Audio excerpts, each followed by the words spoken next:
नरेंद्र मोदी जी 19 अप्रैल को जम्मू के दौरे के ऊपर आ रहे हैं। ये पैगाम प्राइम मिनिस्टर नरेंद्र मोदी जी को, होम मिनिस्टर अमित शाह जी को,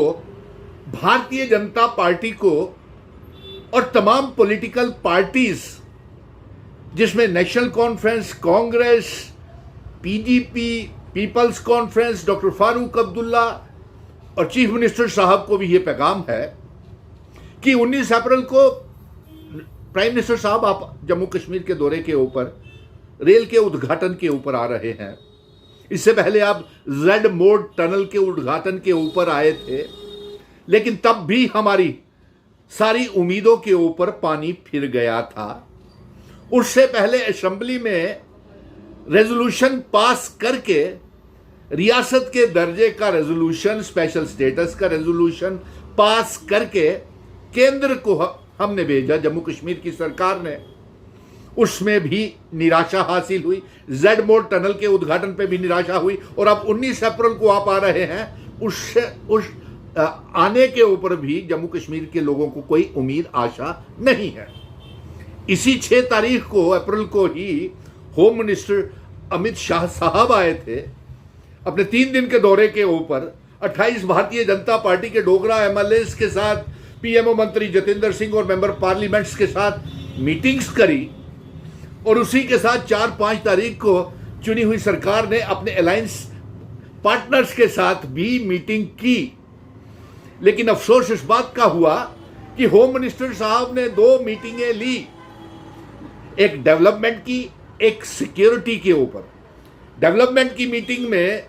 एलजी भी थे, चीफ मिनिस्टर उमर अब्दुल्ला भी थे,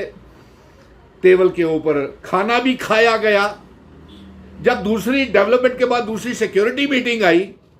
तो उसमें से उमर अब्दुल्ला साहब को वापस भेज दिया गया, यानी कि उनको सिक्योरिटी मीटिंग में नहीं बनाया। हम लोग जलील हो गए, जम्मू कश्मीर के लोग। मैं इसलिए इस बात का इजहार कर रहा हूं कि 5 अगस्त 2019 के बाद मैंने एक जंग शुरू की थी कि मेरे डोगरा महाराजा हरि सिंह जी की रियासत, उनका स्पेशल स्टेटस, आर्टिकल 370, 35A, सड़कों से लेकर सुप्रीम कोर्ट तक उनकी इल्हाक की शर्तों को लागू करने के लिए, डोगरा रियासत को वापस लाने के लिए, हिंदू, मुस्लिम, सिख, ईसाई, गुज्जर, बकरवाल, चिनाब वैली, पीर पंजाल पहाड़ियों की रियासत को बचाने के लिए होम मिनिस्टर साहब डेवलपमेंट की मीटिंग करते हैं,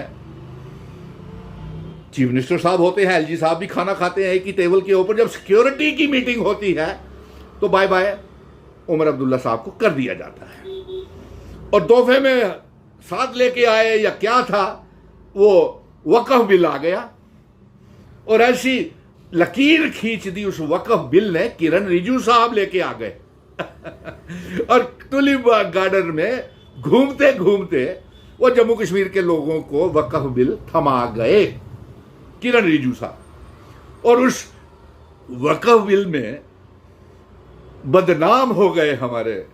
चुनी हुई सरकार के मुख्यमंत्री। मैं इसलिए तड़प रहा हूं कि सरकार को, इस महल को चुनाव करवाने के लिए 30 सितंबर से पहले मैंने बेहद कुर्बानियां दी हैं, जम्मू कश्मीर की आवाम के साथ वादे किए हैं, वो एक भी वादा पूरा नहीं हुआ। होम मिनिस्टर साहब, आपने तो यहां तक कह दिया कि अभी आपको एक टाइम लाइन नहीं बताएंगे कि कब रियासत वापस करेगी, और भारतीय जनता पार्टी के नेता आज भी प्रेस कॉन्फ्रेंसेस कर रहे थे, वो बड़ा गर्व के साथ कह रहे थे रियासत जब हम चाहेंगे, भारतीय जनता पार्टी चाहेगी तब देंगे। अरे आपने तो असेंबली का सेशन भी बर्बाद कर दिया, उसके लिए कौन जिम्मेवार है? मैं जानना चाहता हूं भारतीय जनता पार्टी, कांग्रेस, पीडीपी, पीपल्स कॉन्फ्रेंस, और एक वो भी आम आदमी पार्टी जिसने भारतीय जनता पार्टी के साथ 5 अगस्त 2019 को गठजोड़ करके रियासत को भी तोड़ दिया था, और हमारा आर्टिकल 370 को भी तोड़ दिया था, और उसकी भी बड़ी जिम्मेवारी है। अब वो खुद भी दरबदर हो रहे हैं, वो दिल्ली में सरकार भी गई, कोई रहा नहीं, जीत भी नहीं पाया वो केजरीवाल। चलिए, मैं उस तरफ नहीं जाना चाहता हूं, लेकिन एक शख्स उठता है, वो देखिए, मैं इसलिए कह रहा हूं कि जो तमाम लेजिस्लेटर्स की मीटिंग हुई थी, चीफ मिनिस्टर ने डिप्टी चीफ मिनिस्टर साहब के घर में ली थी, उसमें क्या फैसला लिया था? जो क्या रियासत देने के लिए आपने जंग लड़ने की आवाज उठाई थी, उसके बाद होम मिनिस्टर साहब ने भी 28 एमएलए की मीटिंग ली और उन्होंने एक भी एमएलए ने ये नहीं कहा कि रियासत का दर्जा वापस किया जाए। आहिस्ता आहिस्ता हम सब कुछ लुटते चले जा रहे हैं और आपकी वजह से 7, 8, 9 तारीख के 3 दिन असेंबली सेशन के बर्बाद हो गए। 37 बिल पास होने थे, बर्बाद हो गए। वक्फ बिल आपने एक ऐसी लकीर खींची कि जो दबाना था आपने जम्मू कश्मीर की अपनी असफलताओं को। हमने वादे किए हुए थे 200 यूनिट बिजली free, double gas, double ration, 12 gas के सिलेंडर, अपने पावर प्रोजेक्ट दरबार मूव शुरू करवाना था, लीकर माफिया, माइनिंग माफिया और शराब की दुकानों पे पाबंदियां लगानी थी। वो उसी लड़ाई में स्वाहा हो गए। 7-8 लोगों को एक शख्स उठता है और उसको ये किसको, और आहिस्ता आहिस्ता देखिए मैं बताऊं, इसलिए मैंने कहा कि 19 अप्रैल को प्राइम मिनिस्टर साहब आ रहे हैं और आपके आने के ऊपर हमें कोई इतना बेताबी नहीं है, क्योंकि वजूहात इसकी ये है, हम रियासत चाहते हैं, आप देना नहीं चाहते, आप दे नहीं रहे। और दूसरी बात ये, आपने 84,000 एक आंकड़ा है, ये ज्यादा भी हो सकता है,